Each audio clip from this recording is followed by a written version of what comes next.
Hey everyone, my Dibyendu Mani and you are watching youth education YouTube channel.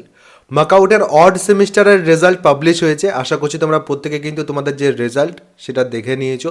Result দেখার পর কিন্তু তোমাদের মনের মধ্যে অনেক রকমের প্রশ্ন থাকবে। অনেকেই কিন্তু এক্সপেকটেশন ওয়াইজ নাম্বার পাওনি, অনেকের ব্যাকলগ আছে, যেটাকে আমরা বলি আনএক্সপেক্টেড ব্যাকলগ, সেই রকমের কিন্তু কেসেস এবারও আছে, না থাকা কিন্তু নয়।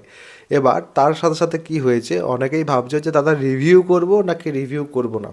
ঠিক আছে, তো সেই সব প্রশ্নগুলোরও কিন্তু আমি উত্তর আজকের এই ভিডিওতে দেবো। কাদের রিভিউ করা উচিত, কাদের রিভিউ করা উচিত নয়, সেগুলোও বলবো। রিভিউ করলে মূলত দুটো জিনিস হয়, একটা হচ্ছে কি বলতো নাম্বার বাড়ে, একটা হচ্ছে তোমাদের নাম্বার কিন্তু সেম থাকে। কিন্তু 3 নাম্বার যে জিনিস সেটা দিকে কিন্তু আমরা যাই না, সেটা হচ্ছে অনেক সময় কিন্তু নম্বর কমে যায়। একজন স্টুডেন্ট লাস্ট বছর কি করেছিল না, তার কিন্তু 7 এসেছিল জিপিএ। ঠিক আছে, সে রিভিউ করায় তার কিন্তু ব্যাকলগ চলে এসেছিল। তো এটাও কিন্তু আমাদের মনের মধ্যে রাখতে হবে যে রিভিউ করাটা কিন্তু অতটাও সেফ অপশন নয় সবসময়। ঠিক আছে, তোমার যদি পরীক্ষা সত্যিই খুব ভালো হয়, তুমি যদি কনফিডেন্ট হয়ে থাকো, তবেই তুমি কিন্তু রিভিউ করবে।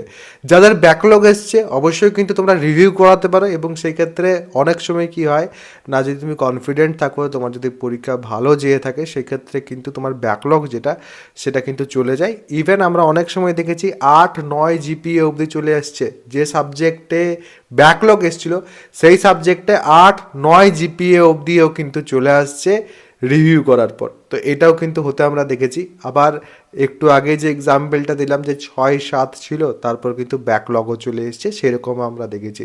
তো কি করে বা কত জিপিএ থাকলে, ইন জেনারেল যদি আমি বলি, যদি কারো 6 বা 7 এসছে, সেক্ষেত্রে চেষ্টা করো, যদি তোমার কনফিডেন্স অত বেশি নেই, সেক্ষেত্রে রিভিউ না করার। কারণ রিভিউ করাতে অনেক সময় আমরা দেখতে পাচ্ছি যে ব্যাকলগ চলে আসছে, তো অযথাই তার থেকে বেটার হচ্ছে যে রিভিউ না করে সন্তুষ্ট থাকো যে নাম্বার পেয়েছো সেটাতে।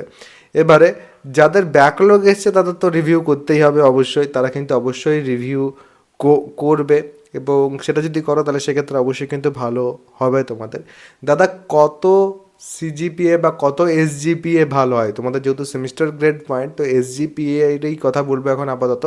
জেনারেলি কলেজেস কি করে প্লেসমেন্টের সময় 7.5 এদেরকে কিন্তু প্রায়োরিটি দেয়। অনেক কোম্পানি আসে এবং কোম্পানি এসে পরেই বলে যে 7.5 উপর যাদের আছে সিজিপিএ, তাদের আমরা কিন্তু প্লেসমেন্টের সময় বুঝতে দেবো। তো সেক্ষেত্রে অবশ্যই তোমরা বুঝতে পারছো 7.5টা কিন্তু ভালো। এবারে যদি কেউ 7.5 এবারে মেনটেন করতে পারলে না, অসুবিধা নেই, পরের বার কিন্তু তার থেকে বেশি করবে।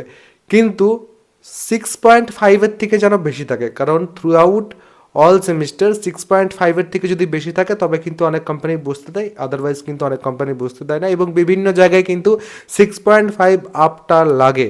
ঠিক আছে, যে তোমার কিন্তু থ্রু আউট অল সেমিস্টার 6.5 থেকে বেশি ছিল, তো অবশ্যই কিন্তু তার থেকে বেশি মেনটেন করার চেষ্টা করো। এবং এটা কিন্তু খুব বেসিক জিনিস, যেটা তোমাদের কিন্তু মেনটেন করতে হবে। এর থেকে কম হলে কিন্তু বিভিন্ন জায়গায় বিভিন্ন রকম সমস্যায় পড়তে হবে, এবং চেষ্টা করো যতটা বেটার করা যায়।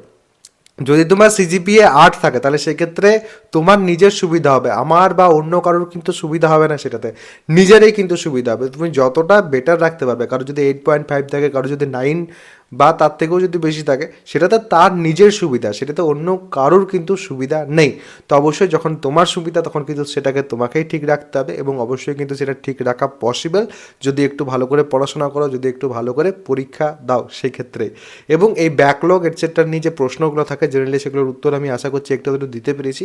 এগুলো বাদ দিয়ে যদি আর কোনো তোমাদের প্রশ্ন থাকে, তার জন্য কমেন্ট সেকশন তো খোলা আছে, কমেন্ট সেকশনে কিন্তু তোমরা সেই প্রশ্নগুলো আমাকে জানাতে পারো। সবাই ভালো থাকবে, সুস্থ থাকবে এবং আমার সাথে থাকবে।